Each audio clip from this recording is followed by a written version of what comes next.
Okay. We can do our clap sync. Yep.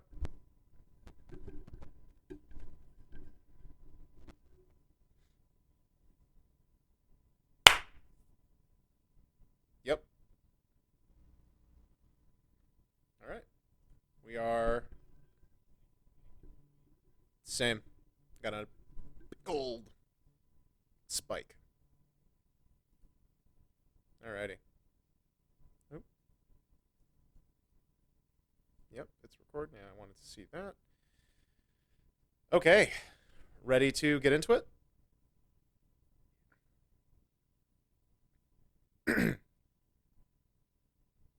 Welcome, everyone, to another episode of Option Menu Crew Hot Fixes, our new weekly news show that we're doing here. Your crew members today are your default settings himself, Ryan. How you doing, everyone? And with me is our language options, as he has so chosen to go with, Ed.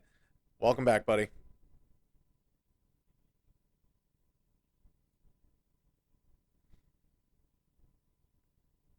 Do you want me to stop saying language options until you decide, or are you just gonna, or language settings, or do you just want me to keep going with that till you change your mind?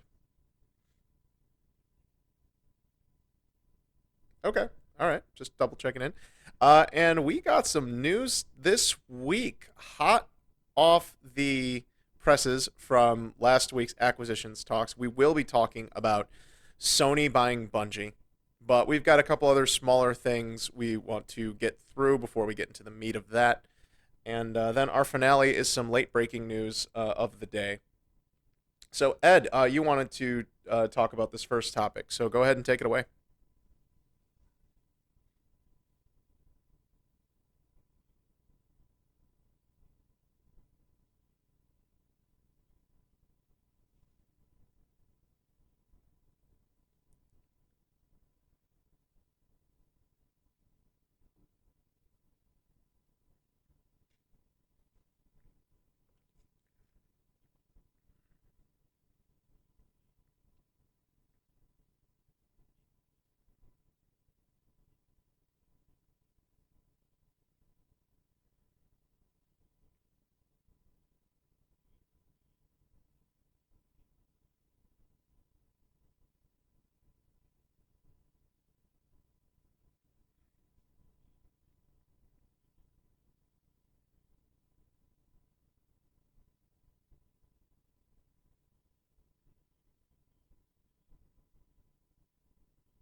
That was my under Yeah, that was the just my understanding is just that they're gonna now automate more like, hey, if we've noticed the subscription's inactive for so long, we're just gonna cancel it automatically.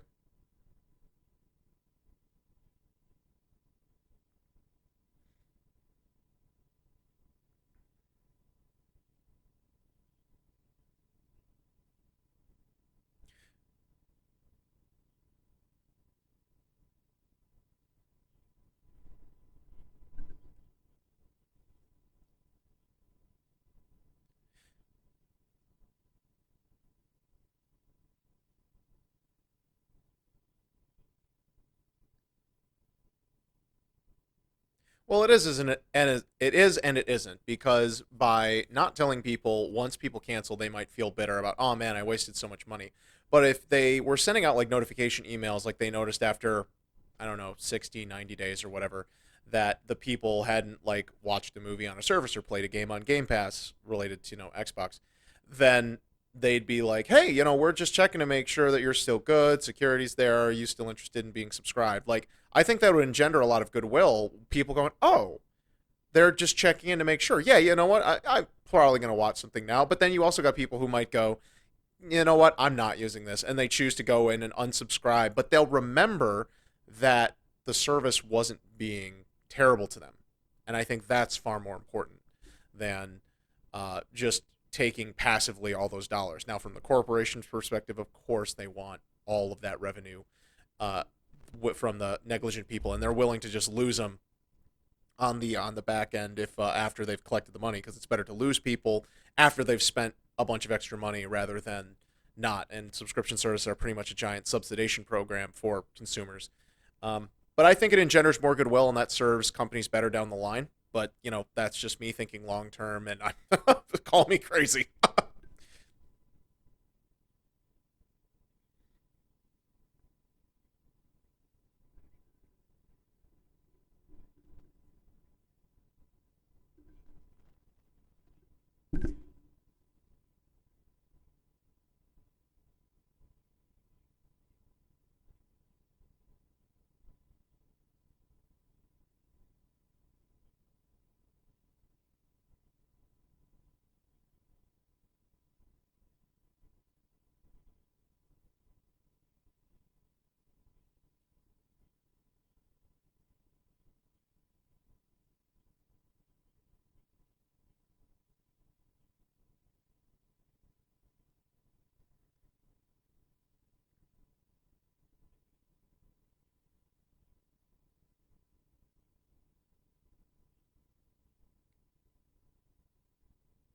Yeah, I agree. Overall, it shouldn't be difficult to cancel something.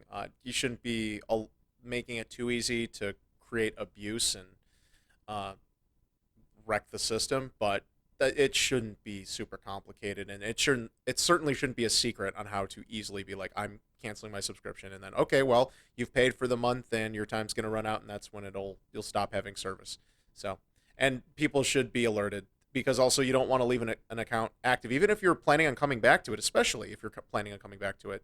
You don't want to risk the chance that, oh, I forgot I was subscribed to this and I was losing a bunch of money, and also maybe someone else has now hacked my account because it wasn't active.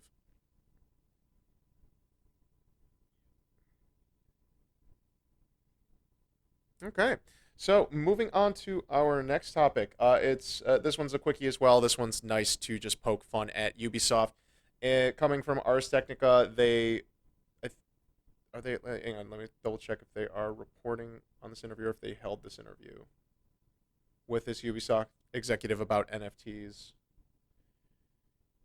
Interview.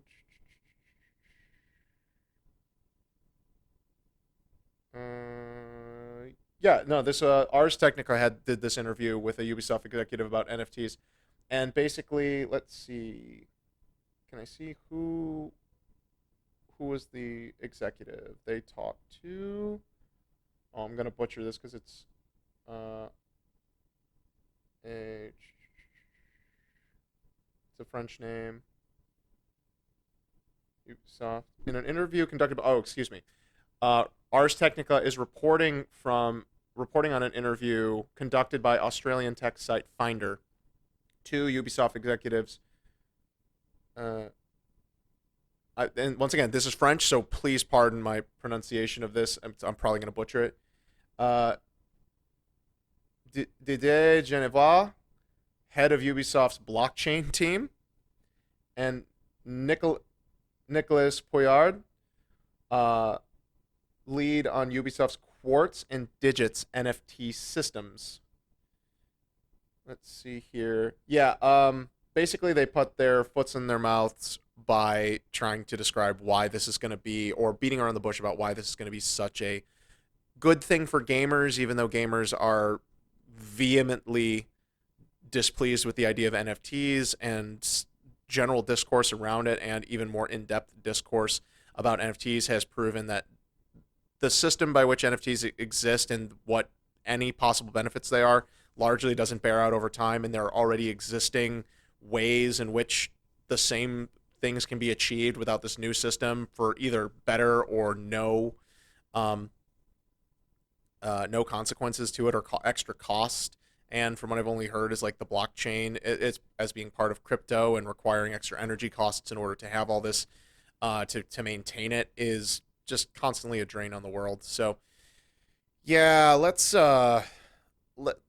just remind everyone that Ubisoft also hasn't done much about the sexual harassment allegations, hasn't really changed up its leadership. The same CEO is still in charge there that has condoned or at least not admonished and and has not been held accountable for the things under his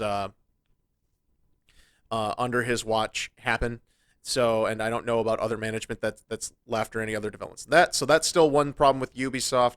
And then there's them trying to just lie to people about, hey, we're just trying to get into money laundering, and also take away more money from artists and people uh, who would play our games and just make more profit off them in an unfair way, disguised as something that might be a benefit to them. I don't think there's really much else to say. Ubisoft is just being crappy, just like any other company that's trying to peddle NFTs as anything other than a scam.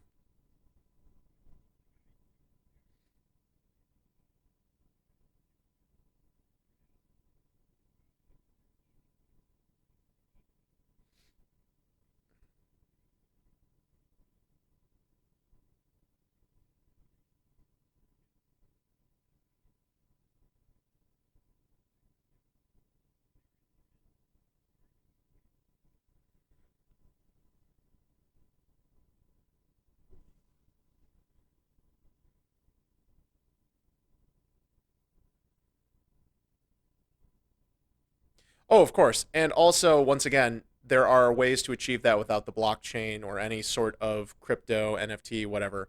Because Ubisoft on PC, Ubisoft has its means of distributing games through its one for its platform. I think it's Uplay. I think it's still called Uplay. It might be called something else now. I forget. They changed the names for no reason.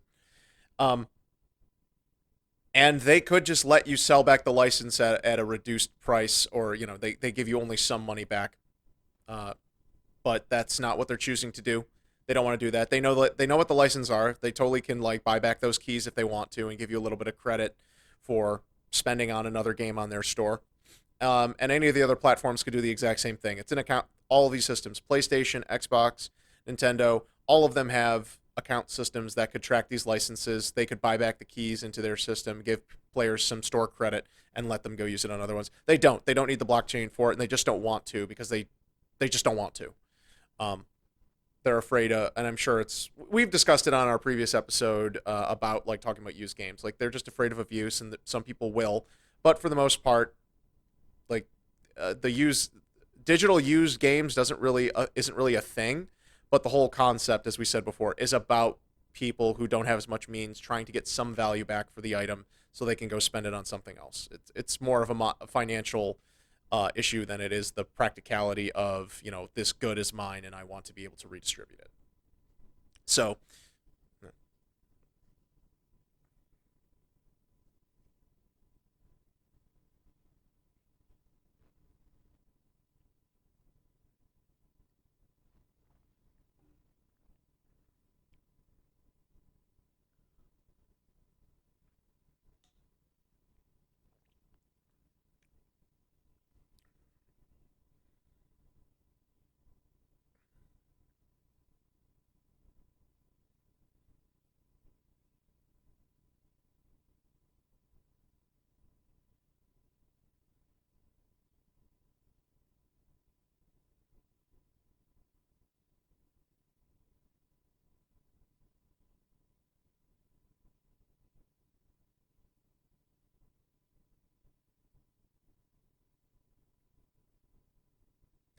that's a good point. I won't speculate on that guy's intentions because no matter what, we'll never truly understand unless that guy does other actions that plainly speak to it, or any of those guys because or people, sorry, um, because they're going to, even though they're appointed there, we don't know if they started it or if they're pushing it or they were just appointed to it, like you said, and they're just trying to toe the corporate line because everyone wants to get paid.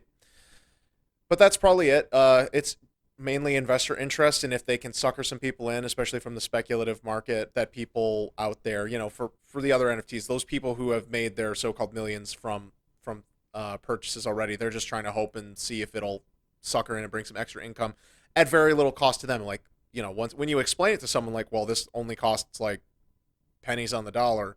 Why don't you do this if we can potentially make hundreds off of just offering these things? So yeah, it's just scamminess. That's all it is. But yeah, moving on, we wanted to bring up something a little bit sadder, but a little bit also of interest. And well, I mean, to some people, this totally doesn't make any sense. And especially thanks to COVID and all the lockdowns, it's really something that's just kind of inevitable. In Japan, they've managed to keep their arcade businesses pretty well established, at least for the most part. That the money has been going down over time, because just due to the nature of console gaming and mobile gaming, not requiring people to be in specific places, but due to their big urban centers and tightly packed society, like arcades were still generally like places that people could go and socialize and go play specific games or get a certain kind of experience. So they were managing to at least stay alive for the long run. But then once going out in public wasn't really a safe option and the continued surges of COVID, we get the news like today where Sega leaves the Japanese arcade business for good via a Polygon article. Of course, you can find articles in other places, but this is the one we're specifically referencing right now. And yeah, company sells its remaining arcades, which will be renamed Gigo or Gigo, however that's supposed to be pronounced. So, okay, Sega. I guess part of this is Sega has sold its, uh, like I'm guessing the buildings and stuff. Let's see here. It's remaining arcades. Yeah, so it's selling all those basically the building spaces with all the machines and things like that. So they won't be owning any more of those arcades, but they still own and license out their own arcade cabinets and take in money. So I'm sure that what they're doing is basically passing on the costs to this other Japanese holding company. Let's see, to a company called Genda Inc., also known as Gigo. Yeah. So this other company will essentially own those machines and those buildings and be able to repurpose them however they want, and Sega will still get a cut from whatever its arcade machines are in there and whatnot, as usually is the way things go. Or maybe not. Maybe they just sold off all the assets. It's hard to say exactly how this goes down, but it's a big move because Sega was one of the primary arcade companies in Japan, while also still making plenty of console games. Um, and of course, we got Sega games overseas. So we just kind of wanted to reminisce a little bit because the arcade scene has been mostly dead in America for the most part, with only the most minor of resurgence in the last couple of years before COVID, where you'd see the random machine here or there in some bars and arcades or some restaurants. And there's restaurant chains out there like Dave and Buster's that are all about having a dining experience, but also an amusement experience in the background, utilizing arcade machines and different arcade style entertainment devices for people to engage in either before or after a meal. And that's basically how we've seen it evolve. Barcades in the country, the different places where essentially while you're at a bar at a public place, it's like, hey, you want to just kind of move around and you want to play something and be amused. You want to be out of the house, essentially. Those have managed to survive. As a kid, there was a mall by me that used to have a big arcade, and also there was a couple malls around me, so I was able to go every so often to different ones, and I'd play the machines. Or you couldn't go to a movie theater without there being several uh, arcade machines, and even still, the Regal cinemas around us have some arcade machines in them, and there's usually like 5 or 6 plus a crane game and all these other stuff. Not that I play them much anymore, of course, but yeah, they used to be such a bigger thing, and while I kind of miss it, I desperately think that the arcade scene needs a huge evolution, and I could see some reasons where me and friends, gamer friends, might be willing to go out to an arcade and make it like a destination place for us to do it, to play games, video games. But they need to be the right kind of games, and they need to be the right kind of establishments with fair prices. COVID has definitely put a dampening on any of those possibilities, but hopefully when things inevitably kind of smooth out, as they somewhat are at this point, that yeah, there might be some new evolution of scenes. There's also a couple of like novelty arcades in the country. I think it's called Galloping Ghost. It's like a giant arcade focused, or is it, yeah, arcade machine focused destination spot where you go in and you can play a whole bunch of things. I think they charge by the hour. I don't know if they're just purely coin op or if there's some hybrid model. But yeah, that kind of stuff seems pretty cool. Ed, do you have any nostalgia for arcades?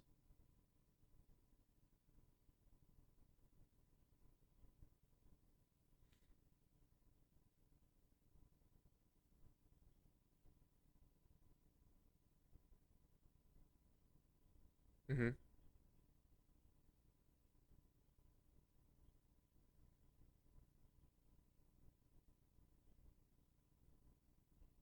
Mm-hmm.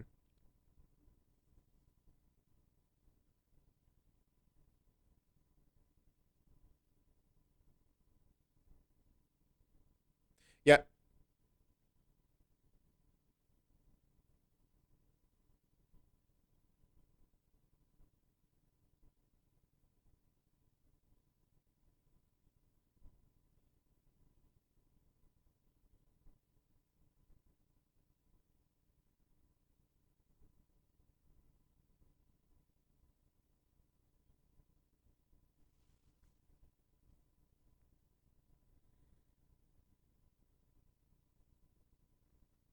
Yeah, that's understandable. I went to a pretty cool barcade down in Florida on a vacation, and it was neat, good atmosphere. I thought it was pretty cool.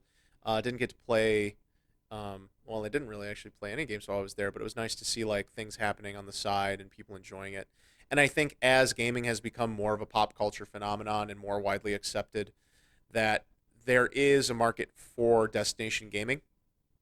Also, with like VR and stuff getting more popular, there's a element for there because you need the space, and people don't always have the space at their houses or even apartments or whatnot, and that's uh, it's something where I could see people wanting to go to those. Like escape rooms was a big booming thing, and people like that entertainment you can't get at home. There's ways to do that, or just to facilitating the situation. Like people go out to bars and restaurants, and or I should say bars more specifically, and you could play darts, and there's always a couple other like arcade stuff there. So people will go places to do it. It's just a matter of, like you said, providing valuable experiences, unique experiences that are worthwhile, and it kind of has to be paired with a reason to be there. Food and drink is easy enough.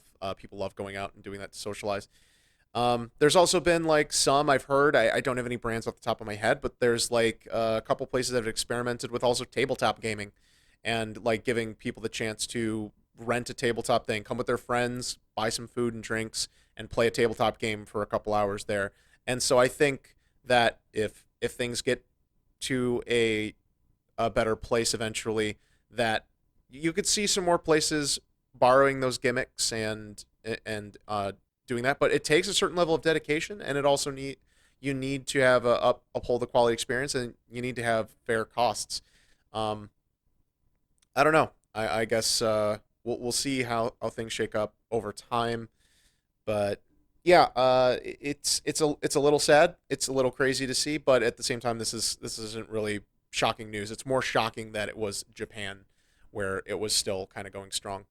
Um, but now it is time to get into the meat of the situation, which is Sony announced that they purchased Bungie, the studio Bungie, for $3.6 billion uh, in reaction to Microsoft's purchase of Activision Blizzard.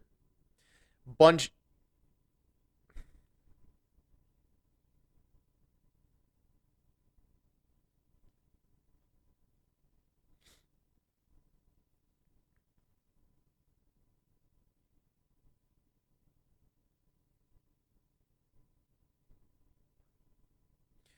I think with Bungie being a single studio and not quite a giant entity like Activision Blizzard, but also there was some rumblings after the news broke for Activision Blizzard and Microsoft that it was actually a pretty quick turnaround, like maybe as early as October, that Phil Spencer was like going around and talking to Activision about doing a purchase, and of course then all the allegations against them coming up probably made it easier to convince them to like, hey man, you're not going to get a better deal than with us, and actually your price is only going to go down.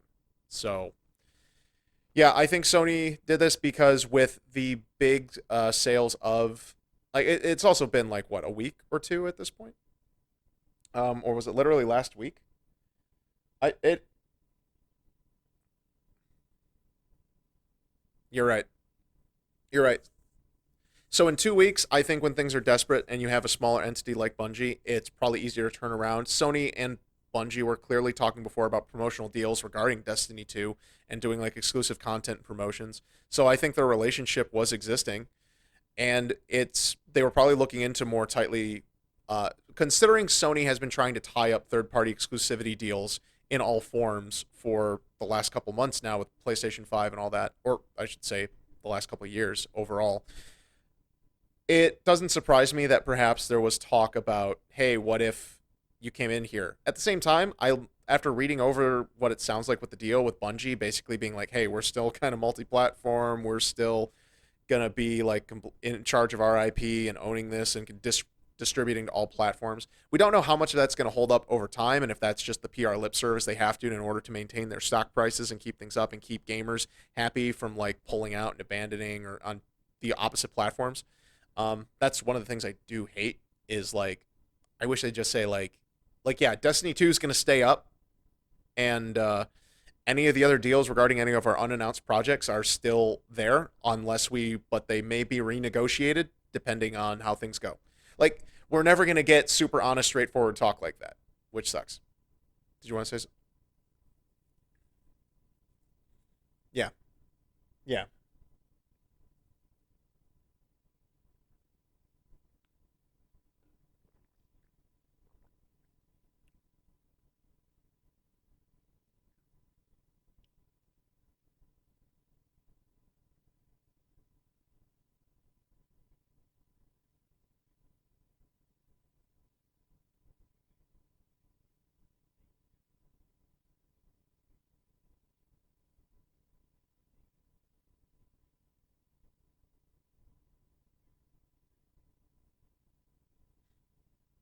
Yeah, the key word was immediate.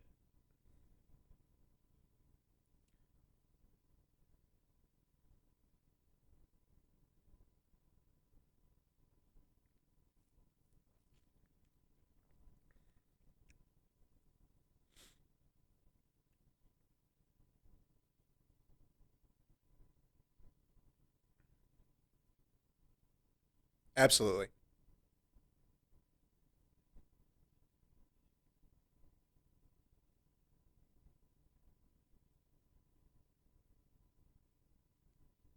Yeah, and that's exactly what I was going to say is we don't know if things will go to Xbox or Nintendo eventually. Now, would it make sense at some point? Perhaps, but I think going forward, a lot of those new titles are going to be PlayStation slash PC exclusive. Well, PlayStation exclusive at launch, and then PC inevitably in the future, in order to continue on with the initiatives there.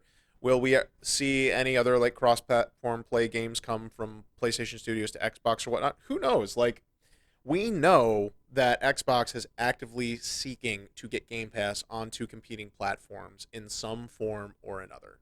And it was hot speculation over the last 2 weeks that maybe this is part of Xbox trying to force PlayStation's hand in getting them to say, fine, we'll let you put Game Pass on PlayStation only for your first party games, none of the third party, whatever. And this could be another way that Sony will retaliate in the long term and go, well, if you want this, then we get to put Spartacus on Xbox as an option and you give us a cut as well. I could see that, them trying to do this negotiation with each other and trying to get as much ammo. Microsoft is way better off right now considering the Activision Blizzard acquisition. However, Microsoft may eventually, and hopefully will eventually, be upping their game with good first party titles from Bethesda. Bethesda as well was also a pretty big acquisition, but Bethesda plus all the other for studios that they acquired before Bethesda that are currently working on games. So, like Ninja Theory and Double Fine. So we'll see what's coming in there, and if they can end up getting to the same level of first party quality that Sony's managed to do over the last couple of years, then this is going to be a really interesting standoff. And Xbox itself as a console might come back as a much stronger platform, even bolstered by the fact that Game Pass makes price accessibility for all the first party titles incredibly easy to get into that ecosystem. So who knows? We're going to have a this is really more of a signal that the next couple of years are going to be really really interesting. But yeah, Destiny 2 is not going anywhere for multi-platform. Destiny 3 is probably in development, or something's going to happen with that, or it might just be these new games from Bungie that are going to change things. But we also wanted to touch on a follow up news report that was breaking today when we were recording on Thursday, February 2nd. That follow up article, and I'm referencing a post or an article from tweaktown.com. Ed, you actually found this one. Sony offers Bungie's employees $1.2 billion dollars in retention incentive plan. So the price, that $3.6 billion, is bolstered by this $1.2 billion, which is specifically for trying to retain talent. And I think it's really interesting that this is being called out because there's been other acquisitions and we've not really heard about this. So maybe it's not been a factor, but maybe it also shows like Sony's really keen on trying to keep the people who are working there and not have to restaff, or people like scattering from Bungie that were like, oh man, this is really cool. And then Bungie is all of a sudden not the company that they purchased. It's something else. It's kind of like how Microsoft went back and said, and Phil Spencer has said, like, you're supposed to buy companies to keep doing what they're doing. Don't buy them and make them do what they want to do, a la what Activision did with all its studios, turning them all into Call of Duty support teams. So this is interesting. It's nice to hear. I think it's terrible that has to be like called out separately, but it's nice to know at least that Sony seems to be putting its money where its mouth is, of like, we want the people at Bungie now because you guys make what's successful as currently. Now, Bungie as its independent entity as it is at this point in time, and even while it was with Activision, it's only put out Destiny 2 right now, or Destiny 1 and Destiny 2. They have not made another IP yet. They say they have a couple in plan. We don't know what that's going to look like. And now they could also work on Sony existing IP. So we could see them make like new Killzone or Resistance or something like that. I'm anticipating new IP, but who knows? Or a Destiny spin-off of some sort. That'd be pretty cool. But we could also see vice versa, where some of the other teams get to now play with the Destiny IP and do stuff with that, which could also be really cool for gamers. So that's how I interpret it. I think it's very interesting. It's more of like, I don't have much more to say other than I think it's really fascinating that such a specific point was called out in terms of this deal.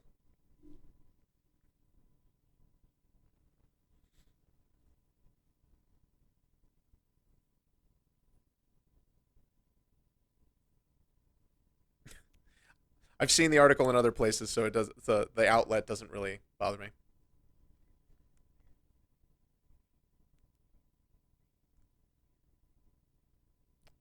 Yes.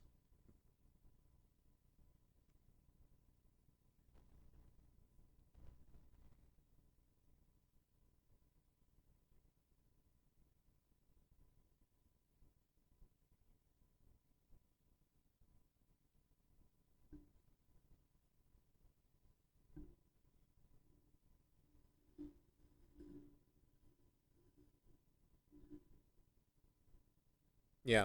It also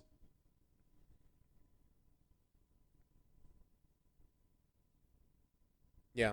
And it's also it's indicative because in other acquisitions of other teams, even just individual studios, there's sometimes is just a mass exodus of talent.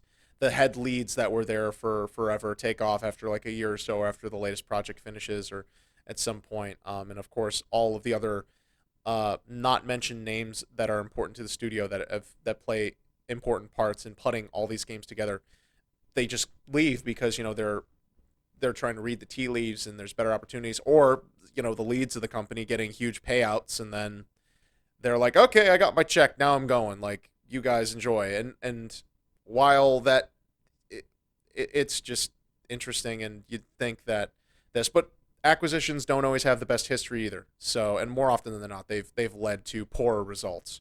So it's only been recently that like some of Sony's acquisitions have turned around and been really good, like when but those companies had to prove that they were already doing well, such as like Sony buying Sucker Punch and Insomniac and all that, and and there's always been in Housemark. There's been like good histories of the doing games, and Sony just finally said, like, you know what, let's just make this official. So, um, yeah, I think that's pretty interesting. And then we're really close to the end of the episode here, so let's bring up this last bit as I guess a high point. Um, it's just kind of crazy to think about. Uh, Via Kotaku.com, the Nintendo Switch has now surpassed the Wii in sales. The Switch has reached over 103 million units sold worldwide. And boy oh boy, that's pretty crazy to think because the Wii itself was such a huge comeback story for Nintendo in the console space.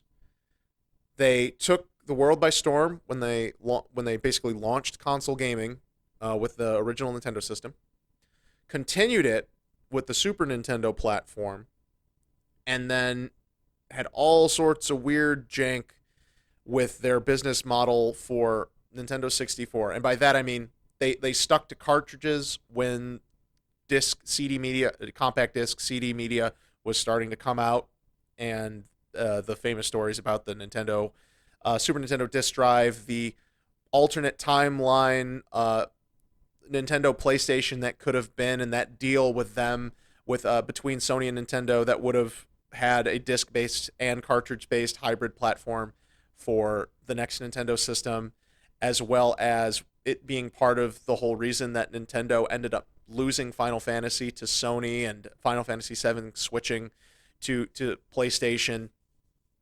That the all this is wild. And then GameCube, Nintendo goes and like we're gonna focus like this is our graphics powerhouse, but they experiment with mini discs. It has the Game Boy Player attachment and has online, but it's just not quite what everyone hopes for.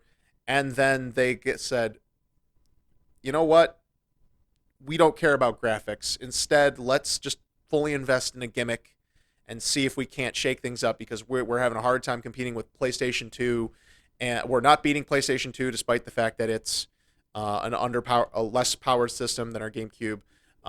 They got the PS3 on the way. The Xbox is also pretty powerful, but it has no games, so whatever. But still, and they're just like, all right, let's just duct tape two GameCubes together and give people a waggle stick and see how it goes. And it blew up, kind of helping push gaming further into mainstream consciousness because of its accessibility and uniqueness in terms of the motion gaming phenomenon. It comes with its own other caveats to it that came with it, such as this being an underpowered hardware that made it really difficult to bring good third-party games to, inspiring tons of shovelware to make a quick buck on the casual audience that flooded the Wii market, and tons of hundreds of, or not hundreds of, but tens of millions of consoles ending up in homes where people bought three games: the pack-in, Wii Sports, Wii Fit, maybe, and one or two other games as well.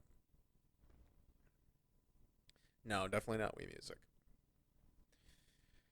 Yeah, Nintendo's always had good success with their handheld models, and of course, you know it can't be said enough how successful Game Boy to Game Boy Advance was, the Nintendo DS, and then eventually Nintendo 3DS making a comeback. And now we've seen, as we all kind of anticipated, and it seems like Nintendo's always been trying to figure it out.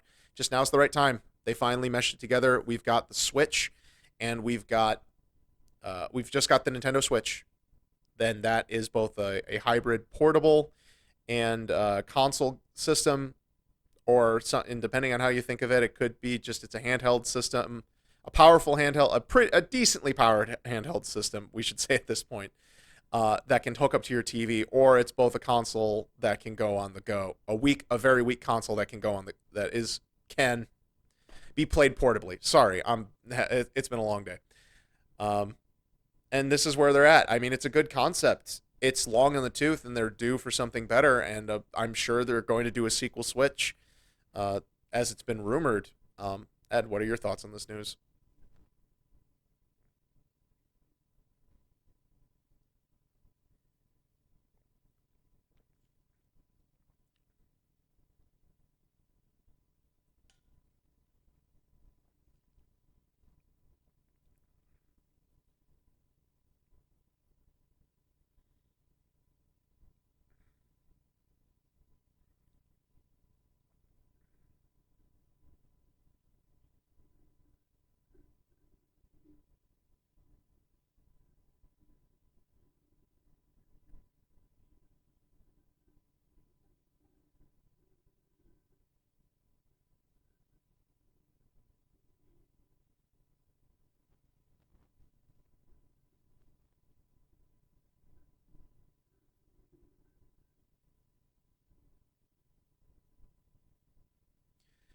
one last point is I would love to know if they've got data, and not that it really matters to Nintendo in the long run because they're still making the money off it, and people buy their games and they make good exclusives, good unique exclusives.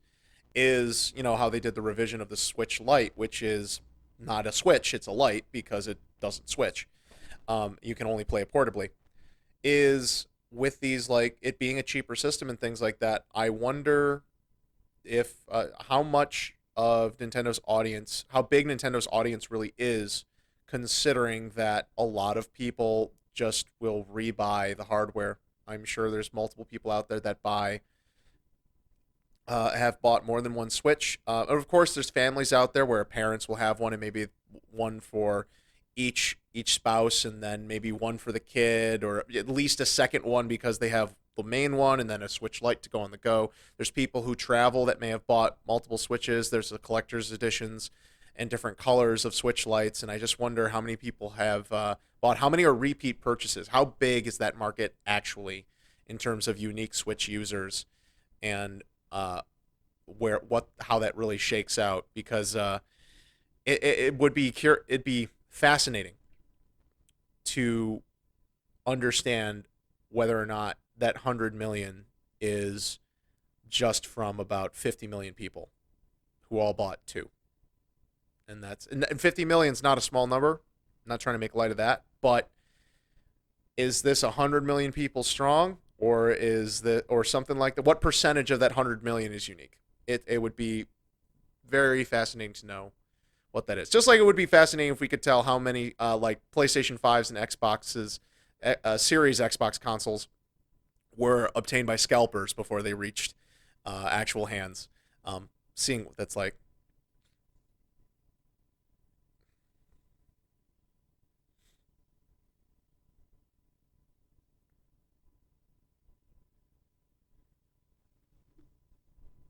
Oh yeah.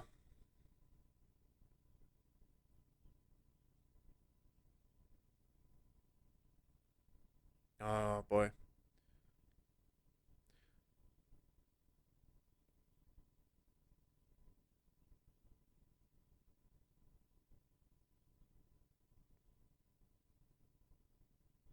Yeah. Yeah. Yeah. I now that you mention it, I didn't really put it together in my head, and I don't think Nintendo's this smart or diabolical, but who knows? Maybe they did, but maybe part of the reason they limited the island to one Switch per one Switch was as an incentive to try to get people to buy more Switch Lites or buy more consoles, because they're like, oh, clearly if we limit it like this, people will just buy more, or there's a chance that people will buy multiple. But I don't think honestly that anyone at Nintendo was that makes decisions was thinking that way. Oh yeah, oh yeah. Who knows? But yeah, some congratulations to Nintendo. That's pretty cool. I mean, 100 million is like the landmark amount for uh, consoles to reach, and it's always nice to see gaming getting more and more popular. And actually, let's just look at the PS2 numbers, because I think PS2 is still like the highest selling console of all time. So let me just see.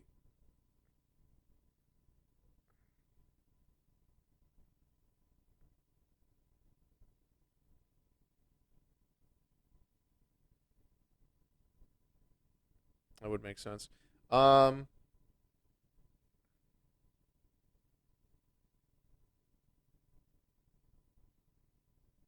yeah.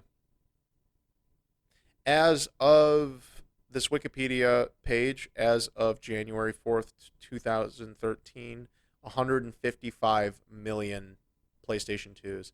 So 150 is the next really big milestone. And if Nintendo's going to do what I think it's going to do, they'll do a Switch. The next console will still be Switch branded, and so they will just consider that the just keep adding to that number. And if all those Switch owners, or at least even half of them, buy a new Switch, and I mean, I know I only have the one Switch, and I will buy a enhanced whatever the sequel Switch is. Most likely, we'll always buy the next Nintendo platform at some point. Uh, yeah, those numbers will just get higher. So yeah, I guess we look forward to the day when a video dedicated video game platform sells outsells the PS2 and eventually hits the 200 million mark. Will it ever come? Who knows? But there's ways to fudge numbers, and it'll be a crazy day when we do reach that.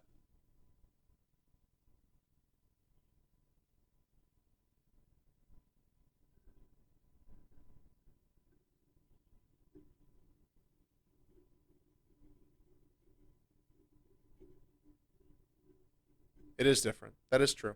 But you never know. Things could also get really weird and kind of the more things change, the more things stay the same.